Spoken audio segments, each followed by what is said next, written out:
So yeah, I wanted to be like Peter McKinnon. I wanted to be like Matti Haapoja. I wanted to be like Chris Howe. I wanted to be like Casey Neistat. We all went through this phase where we watched these videos and we wanted to be just like these guys. We wanted to make money being on YouTube.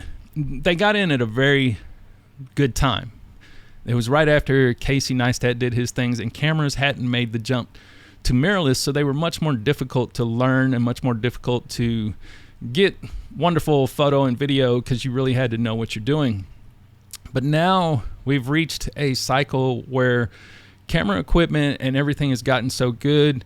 I don't know if new channels can make it, especially with YouTube, the way they throw things out there. And if you don't get immediate response to your videos and stuff, your video just kind of goes off to die, which this one may well be dead as you're watching it. My favorite YouTuber was a German guy, Benjamin Jaworskyj. I watched videos by Benjamin Jaworskyj, and they were like adventure photography videos, and I absolutely loved them. They were amazing.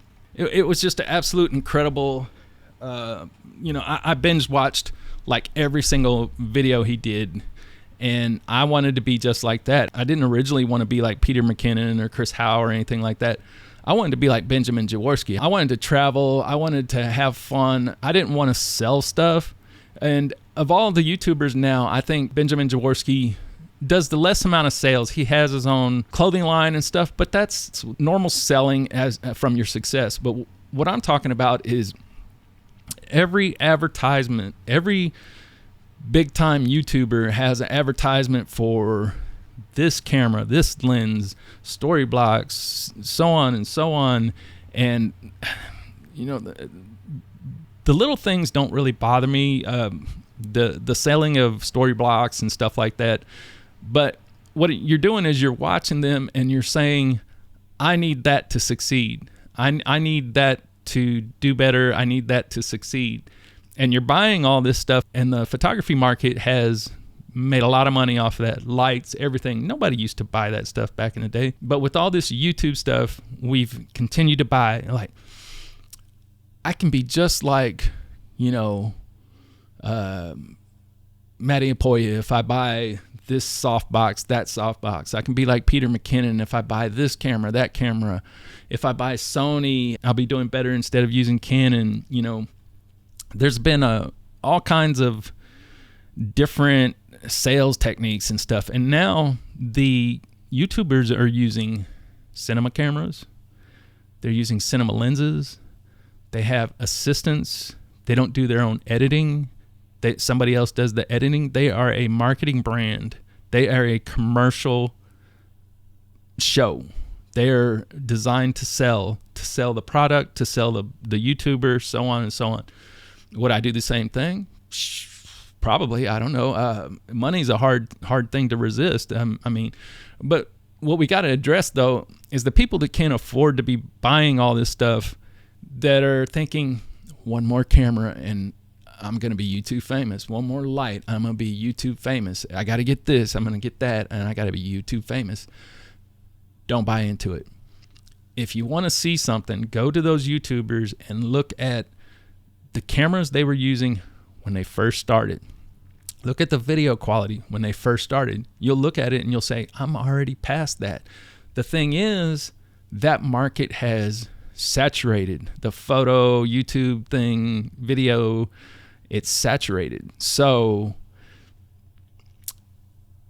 I don't know that it's really worth it to keep struggling and keep trying to be a successful photography video YouTuber.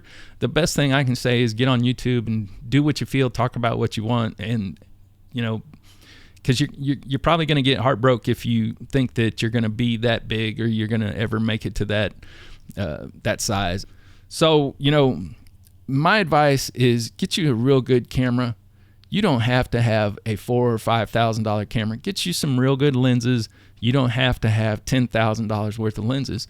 There are some specialty fields like sports photography, wildlife photography, where you do need a certain camera and lens combination. But if you're not making a profession out of it, or if you're a part-time photographer, videographer, don't go crazy trying to buy all this stuff that they keep coming on with. And you know, I feel you. It's like every week, it's like, you know, you've got to have that. The recording device you have now isn't worth a dang.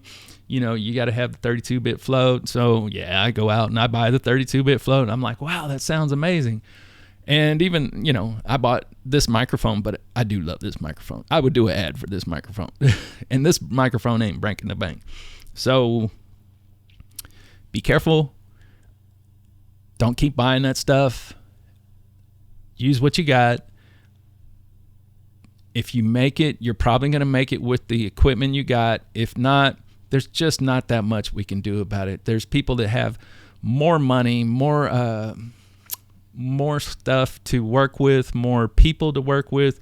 You know, if you're struggling to even hire a model, you know, then you know, it's a different world. We don't have the same beginning for that. And a lot of those YouTubers that got really famous were introduced to us through other YouTubers. So, and there was some honest trying to help you out YouTuber, but what was the motivation in the long run? What's with all the ads? What's with all the new cameras, the new lenses? Do you need all that stuff?